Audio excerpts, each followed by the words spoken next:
గుండెనిండా గుడిగంటలు serial ఎపిసోడ్లో ప్రభావతితో సత్యం శృతి వయసులో నీకన్నా చిన్నదైన జ్ఞానంలో చాలా పెద్దది అని మెచ్చుకుంటాడు.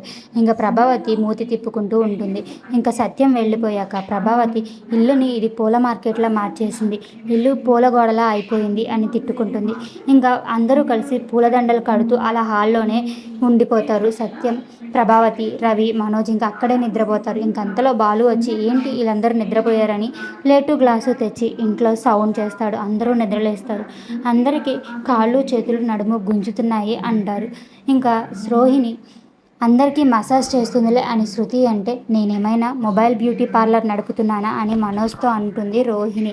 అందరికీ నిద్ర రాకుండా ఉండేందుకు మనం సెలవుల్లో అంత్యాక్షరి వాడేవాళ్ళం కదా అని సుమతి చెప్తే అందరూ ఒక్కో పువ్వు పేరు వచ్చేలా పాట పాడాలి అని బాలు అంటాడు. ఇంకా సుమతి అక్క నువ్వే మొదలుపెట్టు అని చెప్పి అంటుంది. మీనా ఇంకా పాట పాడడానికి రెడీ అవుతుంది. ఇందులో సత్యం పూల మీదే పాడాలి మీనా అని అంటే సరే మావయ్య అని మీనా పాట పాడుతుంది. ఇంకా మీనా పాట పాడడం అయిపోయాక అందరూ మీనాని మెచ్చుకుంటారు. అక్క పాడింది కదా ఇప్పుడు వెంటనే బావ పాడాలి అని సుమతి అంటుంది. వీడెక్కడ పాడాలి, వీడికి పాటలు వచ్చా అని చెప్పి ప్రభావతి హెచ్చరిస్తుంది. ఇంకా ఇంతలో బాలు పూలెమ్మ పిల్ల పూలెమ్మ పల్ల అంటూ బాలు పాట పాడతాడు. ఇంకా అందరూ సత్యంని పాట పాడమని అడుగుతారు. దాంతో సత్యం, రోహిణి అందరూ పాటలు పాడుతూ బాగా ఎంజాయ్ చేస్తారు. ఇంకా రవి, శృతి అయితే సాంగ్ పాడుతూ డ్యాన్స్ కూడా వేస్తారు. కామాక్షి పాడిన తర్వాత ప్రభావతి భరతనాట్యం చేస్తుంది. కామాక్షి ఏడుస్తూ అక్కడి నుంచి వెళ్ళిపోతుంది. వెంటనే ప్రభావతి నువ్వెందుకు పూలు కడుతున్నావు అని అడుగుతుంది. ఆ పూలు కడుతుంటే చాలా ఆనందంగా ఉంది, నువ్వు చాలా అదృష్టవంతురాలివి, నీ కుటుంబం అంతా ఒకే చాట కూర్చొని ఆడుతూ పాడుతూ ఉన్నారు, నన్ను పిలిచి మంచి పని చేస్తావు అని కామాక్షి అంటుంది.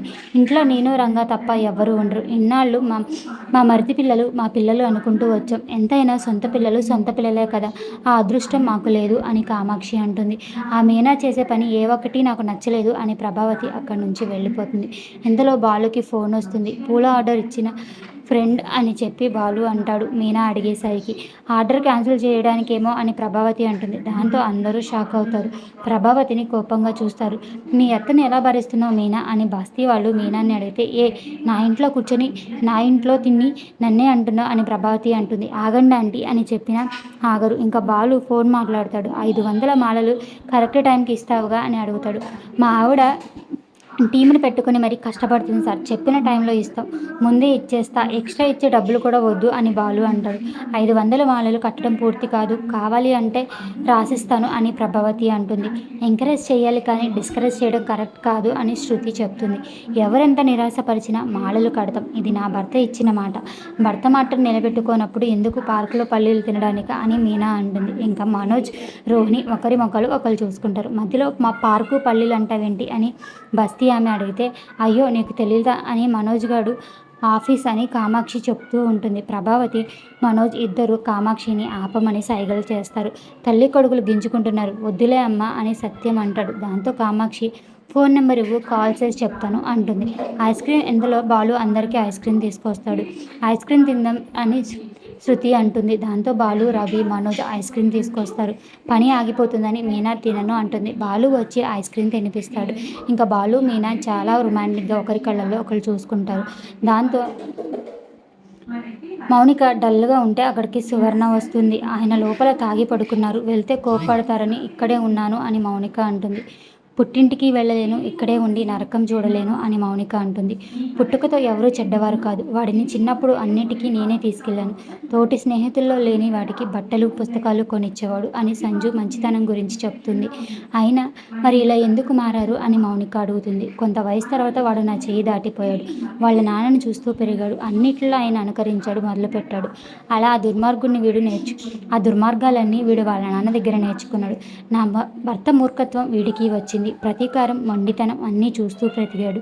అది చూసి ఆయన పొంగిపోయాడు. నీ కాపురాన్ని నిలబెట్టుకోవాలంటే నీకో సలహా చెప్తాను అని అంటుంది.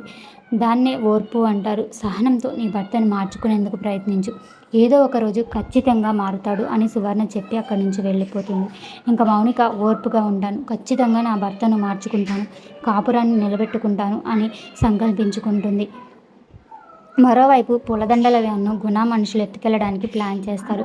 ఆర్డర్ పూర్తయింది అని చెప్పి ఫోన్ చేసి చెప్తాడు. బాలు కట్టిన పూలమాలలన్నీ ట్రక్లో లోడ్ చేసి ఒక వ్యక్తికి ఇచ్చి పంపిస్తారు. ఇంకా గుణ మనుషులు ఆ ట్రక్ని ఫాలో అవుతూ డ్రైవర్ని మోసగించి ఆ ట్రక్ని వేసుకొని పారిపోతారు. ఇంకా పూలమాల డ్రైవర్ బాలుకి ఫోన్ చేసి అన్న మన పూలమాల బండి ఎవరో ఎత్తుకెళ్ళిపోయారు అని చెప్తారు. ఇంకా బాలు మీనా ఇద్దరు కంగారు పడిపోతూ ఉంటారు.